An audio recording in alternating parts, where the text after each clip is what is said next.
Greetings and welcome back to our Understanding Democracy conversations right here on Zimbabwe Daily. My name is Yvonne Muchaka and it is a pleasure to be back with you once again. So today we are looking at constitutionalism and the electoral system, challenges and opportunities. So when we look at the Electoral Act, the authority to govern derives from the will of the people, demonstrated through elections that are conducted efficiently, freely, fairly, transparently, and properly on the basis of universal and equal suffrage exercised through a secret ballot, and that every citizen has the right to participate in government directly through freely chosen representatives and is entitled without distinction on the ground of race, ethnicity, gender, language, political or religious beliefs, education, physical appearance or disability, economic or social condition to stand for office and to cast a vote freely, to join or participate in the activities of and to recruit members of a political party of his or her choice, to participate in peaceful political activity intended to influence the composition and policies of government, to participate through civic organization in peaceful activities to influence and challenge the policies of government.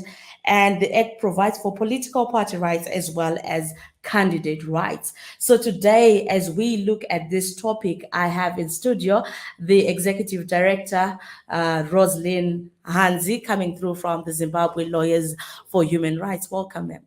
Thank you. Thank you for the invitation. Excellent. And we also have coming through from the WALPE, the Women's Academy. Welcome. Thank you, Right. You are the Monitoring and Evaluation Officer at WALPE. Yes. Can you tell us a bit more about yourself?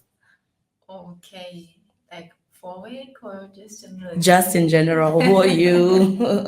Okay, my name is Margaret Zinumwe, and I'm the Monitoring and Evaluation Officer for Women's Academy for Leadership and Political Excellence. Excellent. Now, as we go into this conversation, I'm going to start with you as I come to you, Director Hanze. Zach announced there's nomination fees coming through, and there's been a lot of cry from different political actors. What is your view as WALPE? Okay, as WALPE, our main role is to identify, mobilize, capacitate women who want to participate and take up leadership positions.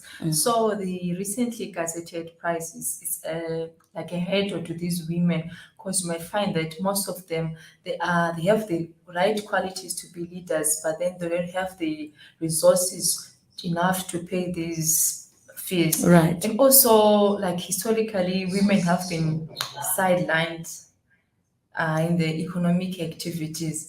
And this current hike is like a clap in the face, because most of them, they're now made to choose between fending for their families and taking part in the political activities. So they now have to decide whether they will take care of their families or participate in the political activities.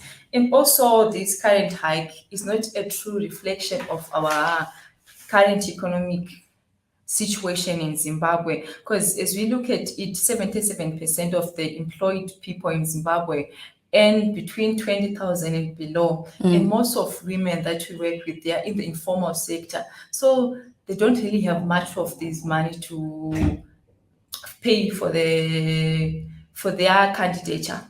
Right. And also, this may also give rise to sexual abuse, as some of the women might opt to give sexual favors in the exchange of like payment of these fees. Right. And that takes away the right of the woman to actually participate freely in the electoral process. So I'll come to you, Rosalind Hanzi. The Constitution is very difficult for a lot of people to actually consume. So it's one document that has been ignored over time. Now, when we look at the electoral processes that we have in Zimbabwe, what would you say are the challenges that we actually have with our Constitution? Well, I just want to start off by saying that comparing to the You may want to Constitution, come in a bit closer to the mic. comparing to the Constitution that we had its independence, Yeah. which we commonly refer to as the Lancaster House Constitution. Yeah. The constitution that we have now, it's not a perfect document, but it's more progressive in that Right. it has more progressive provisions around establishing strong institutions if it's followed. It has a broader Bill of Rights, and it also has an elaborate section dealing with the electoral system, Right. basically. It also includes, in section 67, what we call political rights, and it sets out what that right entails. It also makes it very clear in terms of the obligation Right. of ZEC. So I would say that as a foundation and starting point, we do have a good constitution. But the challenge that we now have is that this constitution came about when we already had existing laws, many laws that Yeah. were existing. So it's the supreme law of the country. It's the highest law. So there was an obligation on government to then make sure that all the laws are aligned to ensure that there's no contradiction between the lower laws with the highest law of the land. Right. And unfortunately, what we then tend to see is that some of the laws, particularly those relating to electoral issues, have not been aligned. This is despite the fact that the Constitution came about we are almost getting into 10 years now. And of course, we as lawyers, particularly human rights lawyers, would say there's no political will to Right. align certain laws with the Constitution. Right. People always say that the Constitution, or the law rather, is subject to interpretation. Does the Zimbabwe Electoral Commission have the right, if I may put it that way, to actually gazette nomination fees for the holding of an election? Maybe you may need to enlighten us on that. I would say in terms of the Constitution, there are certain powers that the Electoral Commission has. Right. But if we look at our system in Zimbabwe, there are certain powers that the Electoral Commission does not have, like gazetting laws, but in other countries, they have more power. Okay. In Zimbabwe, what we have is a system where most of the laws are either passed by parliament or they can only be gazetted by a minister. So we have certain ministers that are in charge of administering certain laws. But what we have been pushing for is saying that if we look at the mandate of the Electoral Commission in the Constitution, then they should have certain powers to do certain things, Right. without necessarily involving the minister. Because what we are looking at is, we call the constitutional commissions, which is what the Zimbabwe Election Commission is, key institutions that should be there to support democracy. Right. And Yeah. for them to be effective, they also have to be independent. So this business of saying that the Electoral Commission, for instance, cannot appear before Parliament and present their report is a problem to us, where they have to go through a certain minister to present their report, because Okay. they cannot do so in terms of the processes that are there. I see. So for us to have a more effective, independent, and efficient Electoral Commission, they should be able to determine some of the things. Constitutionalism and the electoral system challenges and opportunities. Rosalind Hanzi was talking about the challenges that we already have and that we are facing when it comes to the independence of the Zimbabwe Electoral Commission, the fact that it has to appear before a minister and not appear before Parliament as an entity that is representing the people. So now I want to come back to you, my dear, and ask this a question, that when you go out into the field and you talk to women who want to really be a part of the whole electoral processes, being in leadership positions within their communities, do you feel like the women feel that their rights can and are protected within the Constitution, and especially when looking at the activities of ZEC? Okay, so looking from the experiences in the field, the women feel like their rights are not protected, because for them, they feel like ZEC should be independent enough to regulate the party conduct. Because you might find that some women are actually ready to take part in these political positions, but come the primary elections, they are all trimmed, and then we get 2 women out of maybe 50 who are vying for the same positions, Right. and that position will be given to men. And also, ZEC should also regulate the party conduct, make sure that there's no violence, make sure that there is no vote buying, because vote buying doesn't equalize the playing field. Because if you look at it, women are on the disadvantaged side of the economic. Right. Yes. Spectrum, So they don't have that much resources to buy votes, to buy things that entice the voters. And also they feel like ZEC is not giving like the media that power to properly advertise women, to properly air women, especially on the mainline medias. Right. There's an aspect that I really wanted us to touch on, and that is the issue of a violent response to people when they put themselves out there and say, I want to stand as a candidate, you know, be it MP, be it council, or even president, right? And do you feel like the Constitution or the Electoral Commission is empowered enough to actually deal with the electoral violence, political violence that we see each time we start going towards election? I mean, for the last 5 years, Zimbabwe has been in a perennial, election mode. So we've seen the violence rearing its ugly head. Do you feel like ZEC should have some powers to deal with that? Does it have the powers to do? I think Roslyn can actually help us there to say, does ZEC have the power to deal with issues to do with violence or electoral misconduct according to the acts? The Electoral Act establishes what we call multi-party liaison committees. And basically, these are supposed to be constituted involving all the political parties. And ZEC has a role to ensure that those are constituted. And I do understand that the gap that is there, sometimes they constitute them at the national level, and they're not constituting them at the district level, at the provincial level, which is what is needed. Right. Because basically the violence does not happen, nationally, like at some very high level place. It happens At in the grassroots, at the ward, in the villages. That's where it's happening, at the village level, at the district level. So it's something that needs to be worked on. And also to ensure that these multi-party liaison committees are always constituted, because normally you then tend to find them constituted just before the elections. And all this time, we know how deeply polarized our society is. Right. It's not going to change anytime soon. Unfortunately, the challenge that we do have is that we've been calling for electoral reforms. Right. Zimbabwe Lawyers for Human Rights is a member of the Zimbabwe Election Support Network. And we've been calling for electoral reforms way before the 2013 Constitution.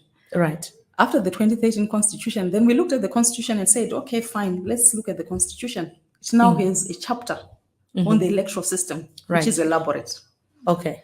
It sets out the principles, what should be followed, what should be done. And then we also have this chapter, which has all the commissions, including the Zimbabwe Election Commission, with more power. Right. So we have been pushing for those electoral reforms.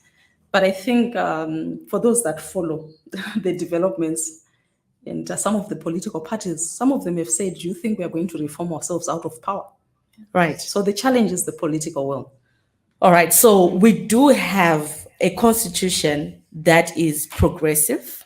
We have acts and sections that are really, really good, but the challenge is in the implementation.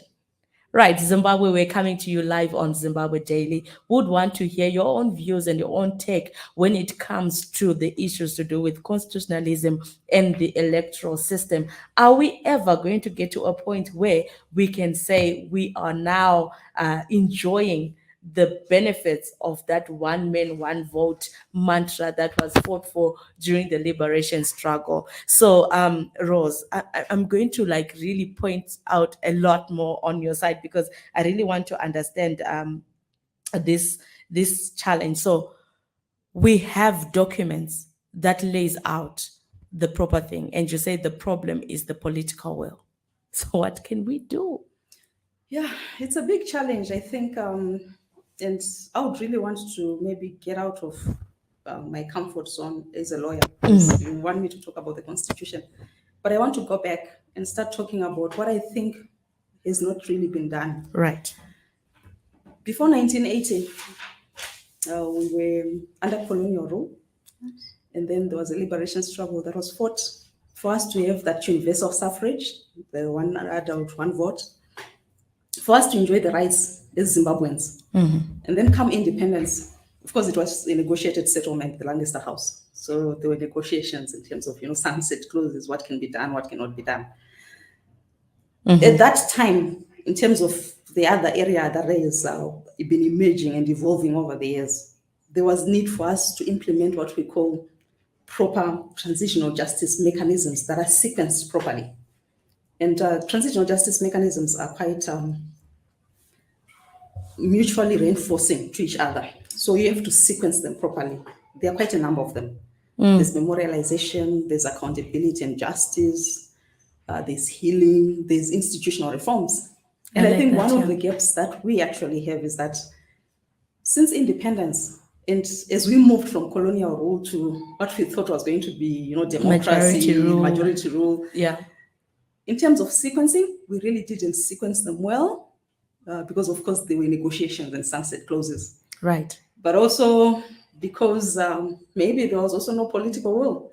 So you then tend to find that we have these institutions that were used to violating rights before independence that then adopt the same culture after independence. Because there was not much institutional transformation. And this could have been done by screening, vetting, lustrating.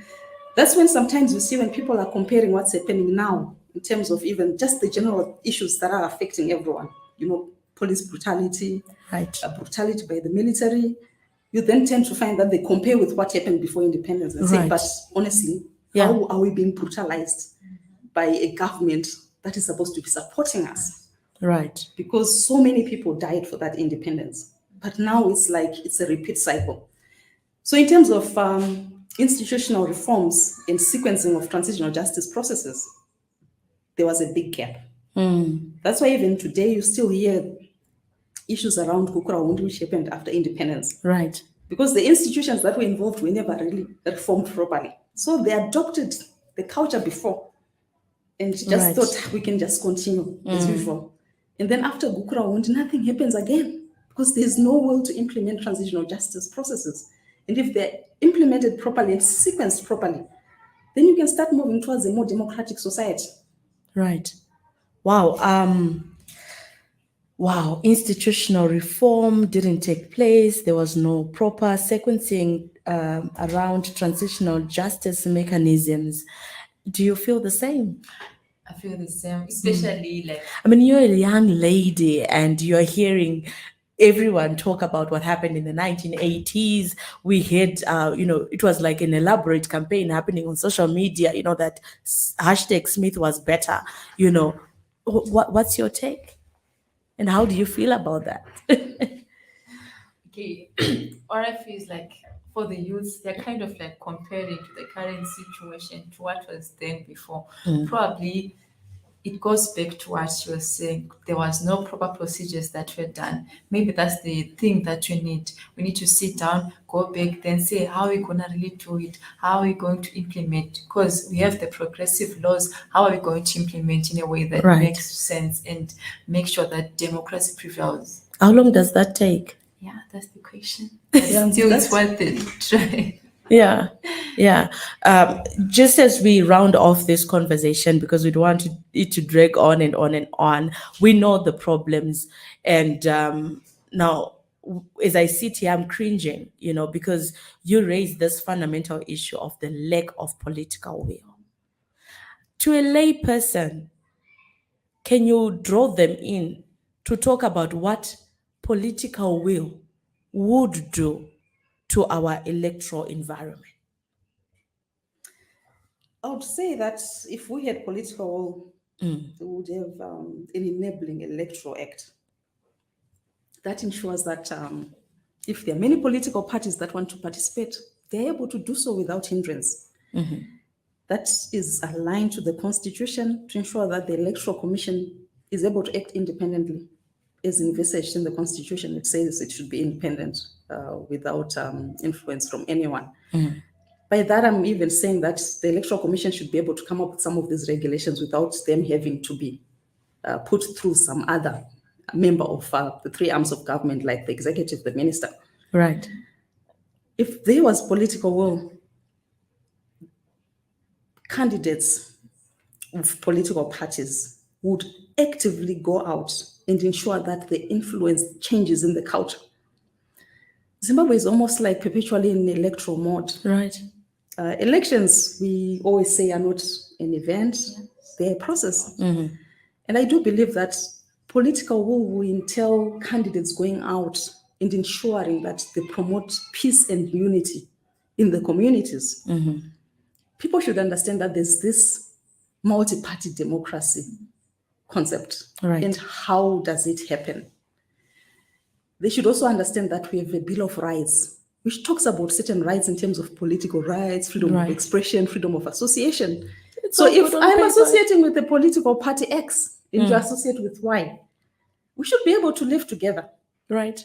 And they should also understand that where there's multi-party democracy, where there are many political parties, and even if one takes on power, the party that is ruling or governing, it will be kept on its toes because there are other alternative voices that are critiquing it in a constructive manner in terms of how to improve governance of the country, how to improve the democracy of the country, and how to change the lives of the ordinary person. But the challenge is that is they continue to say, some of them, we will not reform ourselves out of power. Right. And unfortunately, the challenge that we have is that when people are elected into office, I think what I've noticed is that they think that it then comes with privileges. You have to have certain goodies. You have to have certain privileges, rights, their passports. They don't understand that when you are elected into office, you are there to serve the people. Right. You are elected by someone to represent their interests, not to represent your interests. Your personal interests. That's where the challenge is. The culture of understanding what does it entail to be a candidate, to be a leader. That is saying I'm standing on behalf of a constituency. That is where the problem is. But now I'm asked to pay $1,000, so I have to regain it after the election. I think what we've seen in other countries is that if you look at some of the Western democracies, there are countries where, like Sweden and other countries, where parliamentarians don't get those vehicles, those 4x4 vehicles. Right. They travel by public transport. Some of them even cycle to work. I've seen some ministers in Netherlands, for instance, cycling to work because they know they're there to serve the people. They are not there to benefit or to loot, as what others would say. Right. And when you train your ladies in the rural communities, in the urban centers and stuff like that, do you give them that? Do you make them come to life? Do you make it alive to them that they are there to serve people, and that, you know, just go in there for a period and come out and allow other people to go in? Because I think that's where we have a problem. We have a problem of people who are perennially in parliament. It's like a career. What's your career? I'm an MP. What do you tell the ladies vis-a-vis our electoral system? All right. So as for us, in terms of representation, we make sure, like, during our trainings, we have a module, and like for WALPE, our module is like an inverted ladder, where we buttress on the fact that we capacitate you, you take up leadership position. So when you reach the height, you have to go back down to the people who elected you. You have to represent them. You have to represent their needs. You have to go back to them, make sure that they're enjoying the rights of their communities. They're enjoying the resources of their communities. They're enjoying the fact that you are in the parliament. You are there for them. Right. Yes. And I guess that's what we need, people who represent the people. Rosalind Hans, the director, thank you so much that in your busy schedule, you could actually be in studio with us to talk to us about the rights that we have in our constitution. Thank you very much for the invitation. It was a pleasure to be able to share, and also to be able to share the platform with a young lady. They call them Mama 2000. Yes. Margaret, thank you so much for also giving us insight into the work that you're doing as Women's Academy for Leadership and Political Excellence. I always mix that up. Stardewa will be on my case, but all the same, thank you so much to WALPE. Thank you so much to Zimbabwe Lawyers for Human Rights for the work that you're doing. We appreciate it. Thank you. Yvonne. And thank you for tuning in right here on Zimbabwe Daily. You know, we value your comments, we value your questions, we value your contributions to the work that we are doing. At the end of the day, we want to be able to fully participate in our electoral processes, knowing that the Constitution protects me. So go and register to vote, young people. Let us go in our numbers. Let's make sure that we also support members of our community to go and register to vote. It is your right. It is enshrined in the Constitution, and we need to begin to take active interest in what happens in our nation. So this has been Frank Talk with me, Yvonne, and we are in our series Understanding Democracy, and we were talking constitutionalism and the electoral system, challenges and opportunities. Let us all participate. Let us all hold hands together and make sure that the politicians we put on our positions of authority are held accountable, and that we go back to the drawing board to rebuild Zimbabwe. This is Zimbabwe Daily. Have yourselves a wonderful rest of day.